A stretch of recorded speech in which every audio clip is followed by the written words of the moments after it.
Anyway, this is a project that I put together to kind of help families be able to manage their schedules. It'd be nice to make it more than just that, but it's just something I felt that me and my family needed, and potentially others as well.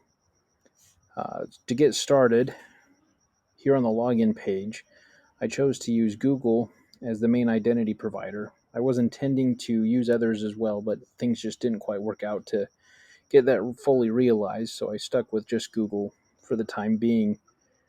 I'll go ahead and show how that login process takes place.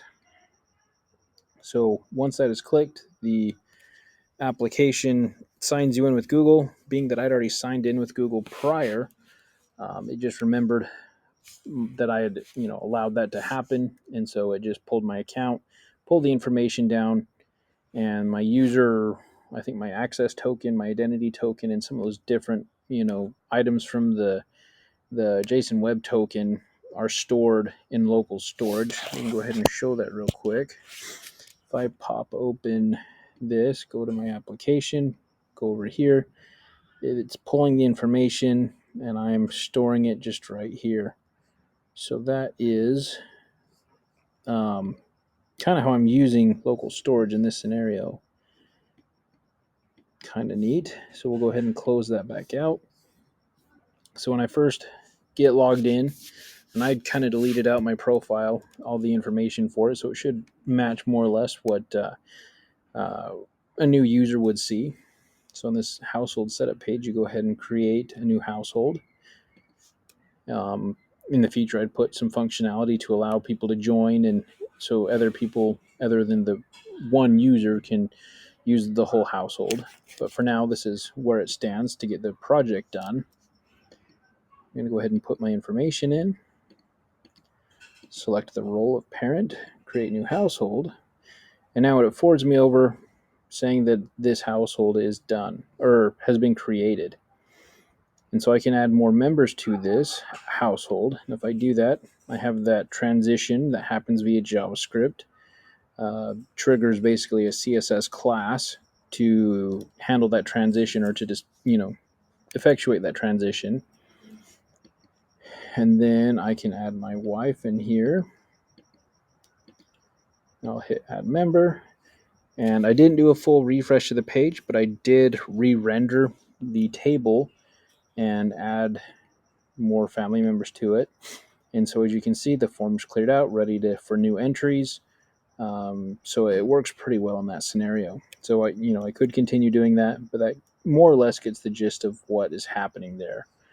It is communicating with an API that I created using Google Functions.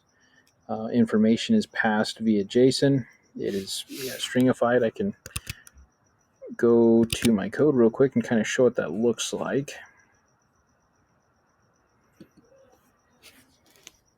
So I was using the repository pattern when I did a lot of this. So I am using the fetch API to go ahead and make these calls. This, for example, is creating a household member. So that's actually what's happening on this form here. When you add a member, it is, the form data is being passed to this function that calls out to the Google function and stores it in the Firestore database. Anyway, that's a bit more out of scope necessarily for this project, but for the front end and communicating with APIs, this is more or less how this is happening. So I'll switch back here. And so that is the household and how you can add more members. Over here, if I go over to the calendar, right now it's empty because I haven't created anything for this household yet. But we can go ahead and do that. So just putting in, we'll just call it today. Put time filter, and then just to show, it does not let me because these are required fields. I'll go ahead and put 120 minutes. Do add event, and it did add it. So maybe say we'll put an event for going to church on Sunday. Our ward starts at 9 a.m. Go ahead and switch that.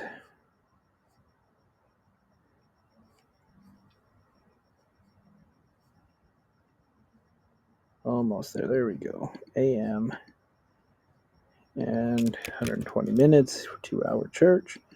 Call that good. And that is now in there. I guess I could have put my location description as well.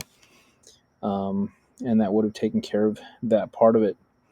So the CSS, trying to get a little bit more, use some things that are, I guess I'm not the most artistic by nature. Certainly something I can learn, but I tried adding some different touches to it, rounding the borders on these buttons, um, adding colors that work pretty well together from what I can tell, different accents to the borders. So anyway, I hope it comes across as looking pretty good.